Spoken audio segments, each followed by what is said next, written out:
आप सभी चैनल को सब्सक्राइब कर लीजिएगा। जो भी यूट्यूब पर देख रहे हैं चैनल को सब्सक्राइब कर लीजिए और शेयर कीजिए। मैं एक लड़की की मतलब ऐसे है जो बिल्कुल निवस्त्र शरीर वीडियो कॉल पे दिखा के इतना लड़के को मजबूर कर दे कि एकदम अपना बस में कर ले। वैसे लड़कियों को आप क्या नाम देना चाहेंगे महाराज आपके जी? बेटे को जी बस में कर लिया जी। दोनों बेटों को मेरे को एकदम बर्बाद कर दिया। किसने? उसी लड़की ने। एक लड़की। मैं 3 बार अपने आंखों से देख चुकी महाराज जी। वीडियो कॉल पे इतनी हरकत, बिल्कुल एकदम निवस्त्र नंगा शरीर दिखाती थी महाराज जी वीडियो कॉल पे मेरे बेटे को। आजकल ये षड्यंत्र चलता है, मैं सबको आपके माध्यम से बताऊं, मैंने सुना है लड़कियां ऐसी होती हैं जो कि आपको वीडियो कॉल करती हैं और वीडियो कॉल में आपसे कहती हैं कि हम आपसे बहुत प्यार करते हैं, आप भी अपने कपड़े उतारो, वो भी अपने कपड़े उतारती हैं। राधे राधे दोस्तों, उम्मीद करती हूँ कि आप सभी कुशल मंगल से होंगे। गुरु जी के प्रश्नोत्तरी कार्यक्रम में एक माँ आती है जो कि बहुत ही दुखी है। वो गुरु जी को एक ऐसी लड़की के बारे में बताती है जो उनके दोनों बेटों की जिंदगी को बर्बाद कर रही है। उस लड़की की हरकतों को जानकर गुरु जी उस माँ को क्या सलाह देते हैं, यह जानने के लिए वीडियो को पूरा जरूर देखें और वीडियो को लाइक शेयर करके चैनल को सब्सक्राइब जरूर करें। राधे राधे। महाराज जी, मैं ये कहना चाहती हूँ कि हमारे गांव में शिव मंदिर बन रही है, तो मैं वहाँ पे राधा कृष्ण की मंदिर वो मूर्ति गिफ्ट करना चाहती हूँ। तो जैसे राधा कृष्ण की मूर्ति दोनों एक साथ लगे दें या फिर शिव कृष्ण भगवान की दें? अकेले कृष्ण जी थोड़ी रहेंगे, राधा कृष्ण दोनों रहेंगे। नहीं तो कितना बड़ा देना चाहिए महाराज जी? जितना आपकी श्रद्धा हो, मंदिर में तो आप जो चाहें हाँ, मंदिर में ही देना तो आप चाहती दे हूँ। दीजिएगा, जो आपके पास आपकी श्रद्धा हो, बजट हो। जी महाराज जी। महाराज जी, एक बात और है कि आज आपने बोला कि ये आज अभी के जो जनरेशन है, लड़के के लिए लड़की जो मतलब लव मैरिज करते हैं, भाग के शादी करते हैं, तो महाराज जी उसी में से मैं एक लड़की की मतलब ऐसे है जो बिल्कुल निवस्त्र शरीर वीडियो कॉल पे दिखा के इतना लड़के को मजबूर कर दे कि एकदम अपना बस में कर ले।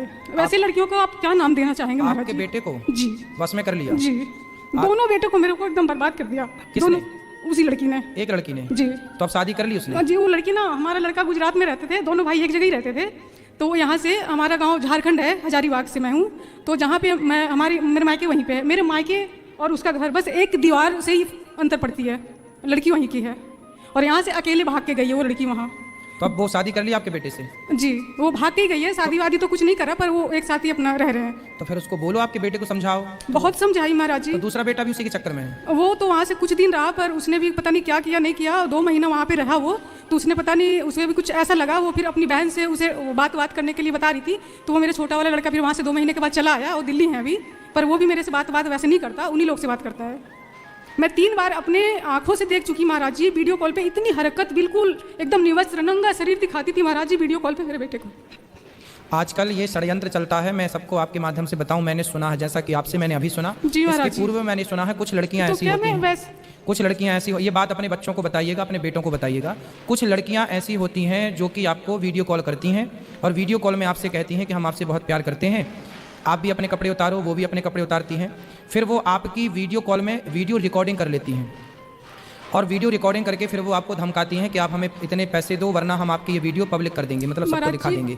ऐसे दबाव में बहुत सारे लड़कों के साथ ये फ्रॉड हुआ है। बहुत सारे लोग लड़कियों के चक्कर में आ जाते हैं। इसलिए मैं आप सबसे आपके माध्यम से कहूँगा कि कोई भी लड़की से आपको बात करने की ज़रूरत नहीं है। वीडियो कॉल में आपने अपने भी कपड़े उतार दिए, उसने भी अपने कपड़े उतार दिए और निर्वस्त्र दोनों जब वीडियो कॉल करेंगे तो स्वाभाविक है कि वो आपका मिसयूज करेगी। क्योंकि उसका उद्देश्य कपड़े उतारना नहीं है, आपकी इज्जत उतारना है। क्योंकि उसका उद्देश्य कपड़े उतारना नहीं है, आपसे पैसे ऐंठना है। तो समाज में नाना प्रकार का फ्रॉड चल रहा है, इसलिए अपने बच्चों को इन बातों से अवगत कराएं। ये चीज़ें अब ऐसी नहीं जी इन बातों पे कौन बात करे, ये क्या है। आजकल समाज में ये हो रहा है, आपके जवान बच्चों को फंसाया जा रहा है। कुछ षड्यंत्रकारी लड़कियां कुछ हैं जिनका धंधा ही है, पेशा ही है, जो खुले अब वैश्या जो वृत्ति है, अब वो आज के जमाने के हिसाब से उन्होंने भी अपने आप को डेवलप कर लिया कि भाई अब तुम्हें इस तरह से हम चक्कर में लेंगे। तो हर लड़के को, इसलिए हम कहा करते हैं व्यर्थ की बातें किसी से ना की जाएं और पढ़ाई लिखाई पर ध्यान दिया जाए। व्यर्थ में बहुत लोग बर्बाद हो गए, मैंने सुना ही है। आपको आपके मुंह से अभी सुन लिया, कुछ और पहले मैंने किन्हीं के मुंह से सुना था, तो मैंने आपसे कह दिया। पर मैं उस लड़की के घर में एक बार नहीं, मैं 3 बार गई। उसके माँ बाप से बोलो ना। मैं बोली महाराज जी, मैं एक बार नहीं 3 बार गई उसके घर। उसके माता पिता से, उनके दादा दादी से, उनके चाचा चाची से मैंने बात किया। एक बार तो नहीं, 2 बार नहीं, तीसरा बार उनके घर वाले मेरे ऊपर मारने के लिए ऐसे हो गए कि आपने मेरी बेटी को इज्जत उछाल रहा है, ऐसे है, बदनाम कर रहा है, ऐसे वैसे, मतलब बहुत तरह की बातें बोले उन्होंने। फिर मैंने आ गए, उन्होंने कहा कि जब आपके पास कोई सबूत है तो हमने बोला ठीक है, अगर आपको यकीन नहीं होता है फिर आप खुद ही मेरे पास सबूत लेके आना जब वैसी बात होगी तो। बाकी अब मैं आपके दरवाजे दोबारा नहीं आऊँगी। एक बार से मैं 3 बार गई और 2 बार उनके सब कोई जानते थे, हर कोई। 2 बार उसने भोजन भी खाई।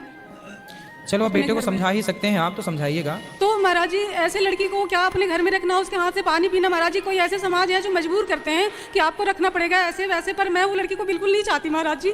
मैं अपने जीवन में कभी उसके हाथ से पानी नहीं पीना चाहती। अब देखिए ये निर्णय आपका है, बाकी किसी के साथ ऐसा फ्रॉड नहीं होना चाहिए, ये फ्रॉड है। रिश्तों को रिश्तों की तरह बनाया जाए, रिश्तों को बनाने के समय रिश्तों को बनाया जाए, बिगाड़ी ना जाए। अब किसी लड़के से रिश्ता बना के उसकी माँ से रिश्ता बिगाड़ना, किसी लड़की से रिश्ता बना के उसकी माँ उसके पिता से रिश्ता बिगाड़ लेना, ये हमारी संस्कृति हमें नहीं सिखाती। हमारे तो होता है रिश्ता जोड़ना, इसलिए हमारे यहाँ समधि होता है। समधि का मतलब होता है हमारी बुद्धि आपकी बुद्धि, हमारे विचार आपके विचार सम हो। सम मीन्स मिल रहे हो, तो जहाँ विचार मिल गए वहीं होता है समधि। धी मतलब बुद्धि, धी मतलब क्या होता है? बुद्धि, और सम मतलब बुद्धि का मिलन। एक्चुअली पति पत्नी का जो मिलन है वो मिलन शरीर का मिलन नहीं है, वो विचारों का मिलन है। यदि आपका शरीर मिला और विचार नहीं मिले तो वो रिश्ता नहीं है। धी का मतलब होता है, हम लोग कहते हैं धियो यो न प्रचोदयात्, तो जो इसमें धियो है, जो धी है, ये धी का संस्कृत में धी मतलब बुद्धि होता है। तो समधि, सम में जो सम है, हमने कहा 2 4 6 8 ये सम संख्या है। सम और विषम संख्या भी होती है। सम मतलब मेरे विचार आपके विचार सम है, मतलब सेम, मतलब सेम टू यू नहीं बोलते, सेम सेम मतलब सम। हमारे विचार भी वही, आपके विचार भी सम। तो सम क्या है? धी मतलब बुद्धि। तो जहां आपके विचार मिल गए, हमारे विचार मिल गए, वही समधि है, वहीं रिश्ते स्टार्ट होते हैं, वही समधि होता है। तो आजकल ये समधि समधन का कॉन्सेप्ट कोई समझ ही नहीं रहा, बुद्धि विचारों का मिलन कोई समझ ही नहीं रहा, वो तो वासनाओं के पीछे भाग रहे हैं। इसलिए व्यवस्थाएं बिगड़ गई मैया, बहुत समय से ये व्यवस्थाएं बिगड़ गई। हम लोग बहुत समझाते हैं कथाओं के माध्यम से, अब बच्चे समझें तो बहुत कुछ समझें। उम्र भी होती है ना महाराज जी, लड़की की कितनी उम्र थी? 15 साल थी। अच्छा, वो 15 साल की लड़की? 15 साल की लड़की। और आपका लड़का? मेरा लड़का 21 साल का था, 22 साल का। तो फिर वो लड़की तो अज्ञान है, उसे तो पता ही नहीं है, उसे तो कुछ पता ही नहीं है। और वो लड़की तो केवल 15 साल की उम्र से वो ऐसे बात करना। सुनो भैया, अब आप समझो, अब मैं आपकी इस उम्र में फिर आ जाऊं। आजकल क्या है मैया, ये जो 15 और 20 साल की जो एज है, ये एज ना बहुत संभलने और संभालने की है। एक्चुअली बच्चों को कुछ पता नहीं होता, उन्हें ये नहीं पता कि कपड़े पहनने का मतलब क्या है और कपड़े उतारने का मतलब क्या है। वो संसार में आजकल पिक्चरों में क्या देख रहे हैं, वो आजकल पिक्चरों में देख रहे हैं कि लड़की जरा जरा से कपड़े पहन के आ रही है ना, तो उनको लगता है कि जब ये तो हम क्यों नहीं, उस चक्कर में उसे भी शौक लगता है। आप और हम भी जब इस उम्र से गुजरे थे, हमारे और आपके समय तो माहौल अच्छा था। हम लोगों के समय टीवी में ऐसे चित्र थे ही नहीं, हम लोगों के टाइम पे मोबाइल था ही नहीं, तो हम लोगों ने तो देखा नहीं है, तो हम लोगों ने तो अपने समय को काट लिया और अपने समय पे विचलित नहीं हो पाए। लेकिन आज के बच्चों की ना बहुत कठिनता है कि उनके सामने टीवी भी है और माँ बाप अकेले में मोबाइल भी दे देते हैं। वो कमरे में लड़की अकेली है और लड़का भी, लड़का सबके लिए। अब वो कमरा कुंडी लगाए बंद किए और अब मोबाइल है उनके पास, नेट चल रहा है, क्या देख रहे हैं क्या नहीं देख रहे हैं, कौन देखने जा रहा है, और देख करके उस चीज़ का उनके मस्तिष्क पर, उनके विचारों पर क्या प्रभाव पड़ रहा है, कौन जिम्मेदार है। आज के ज़माने में जो हमने ज़्यादा छूट दे रखी है, ज़्यादा सुविधाएं दे रखी हैं, वही विनाश का कारण है। इसलिए हर माँ बाप की आज के ज़माने में बच्चों को इन चीज़ों से बचा लेना बड़ी कृपा है भगवान की। क्योंकि आप बच्चे कहते हैं कि हमें मोबाइल चाहिए पढ़ाई के लिए, और पढ़ाई तो ठीक 5-10% होती है, बाकी 90% उसका दुरुपयोग होता है। तो वो लड़की का फिर दोष नहीं। यदि लड़की 15 साल की, अभी मेरे पास 4-6 दिन पहले, 1 हफ्ते पहले एक लड़की आई, बच्ची थी छोटी सी, सोचिए वो इतनी भोली थी कि उसने मेरे से आकर के सब बताया। मैं वहीं बैठा था, उसकी माँ भी आई, उसके पिता भी आए, उसका भाई भी आया। उसने मेरे से बोला गुरुजी हमें कुछ बताना है आपको। तो हमने अपने कान उसकी तरफ बढ़ाए, बता क्या बताना है। तो उसने बताया गुरुजी हम एक लड़के से प्यार करते हैं। देखो बच्चे इतने भोले होते हैं कि वो बच्चे तो बच्चे हैं। उसने सब साफ साफ मेरे से बताया, उसको लगा गुरुजी को बता देना चाहिए, तो उसने मेरे को बताया गुरुजी हम एक लड़के से प्यार करते हैं। तो मैंने पूछा तुम कितने साल की हो? बोले हम 15 साल के हैं। तो मैंने कहा लड़का कितने साल का है जिससे तुम प्यार करती हो? बोले 16 साल का है। मैंने कहा कहाँ रहता है वो? बोले हमारे पास में ही रहता, हमारे घर के पास। अब वो लड़की थी 15 साल की, उसे ये नहीं पता प्यार क्या होता। वो प्यार ना टीवियों पे देखती है। वो प्यार कहाँ देखती है? टीवियों पे जो प्यार देखा उसको लगा अच्छा ये प्यार होता है, तो उसने भी प्यार कर लिया उस लड़के से। फिर मैंने उसकी माँ को बुलाया, जब वो लड़की चली गई तो मैंने उसकी माँ को बुलाया, मैंने कहा बच्ची है इसे डांटना मत, लेकिन ध्यान रखना ये उम्र ना, इस रास्ते पर बच्चे जा रहे हैं, इसका सबसे बड़ा दोष है पिक्चरों का, सीरियलों का। आज साबुन का भी ऐड आता है टीवी पर, तो उस ऐड पर भी एक लड़की आती है जो जरा से कपड़े पहन के आती है। बेचना है उसे साबुन, पर दिखाना है शरीर। इससे प्रभाव क्या पड़ रहा है? आपकी ये छोटी छोटी बच्चियां, छोटे छोटे बच्चे जिन्हें कुछ भी नहीं पता, जो बिल्कुल गंगा की तरह पवित्र हैं, लेकिन चूंकि देख करके और वो अपने पे अप्लाई करना चाहते हैं, वैसा कि मैं भी ऐसा करूंगी, मैं भी ऐसा करूंगा। वो लिपट रहे हैं, मैं भी लिपटूंगी। वो कपड़े कम पहने हैं, मैं भी कम कपड़े पहनूंगी। कुल मिला के समाज में अब पिक्चरों को देखना, अश्लील चित्रों को देखना बंद करना चाहिए। तो यदि लड़की वो 15 साल की है, अब तो हो गया ना, 5 साल हो गया, 2 साल तो हो गया भागे, बाकी 2-3 साल पहले से उन लोग बात कर रहे थे। तो फिर देखिए ठीक है, फिर लड़की अब पता नहीं, मैं पूरा मैटर नहीं समझता, लेकिन जो मैंने नहीं महाराज जी, पर है ना वो उसी उम्र में गांव में और भी लड़कों को, पता नहीं कितने लड़कों को बिगाड़ चुकी थी वो। होता है। अब क्या क्या बताएं मैया, मैंने तो समाज के इस जो कीचड़ है, ये ना कीचड़, जी महाराज जी। इस कीचड़ से तो भगवान सबको बचाए रखें। यही है भगवान से प्रार्थना कि हम सबको भगवान इस महाराज दलदल जी, से बचाए रखें। हमारी बेटी लाइव देख रही है, राधे राधे बोल दीजिए, मैंने सबको जोड़ रखा है।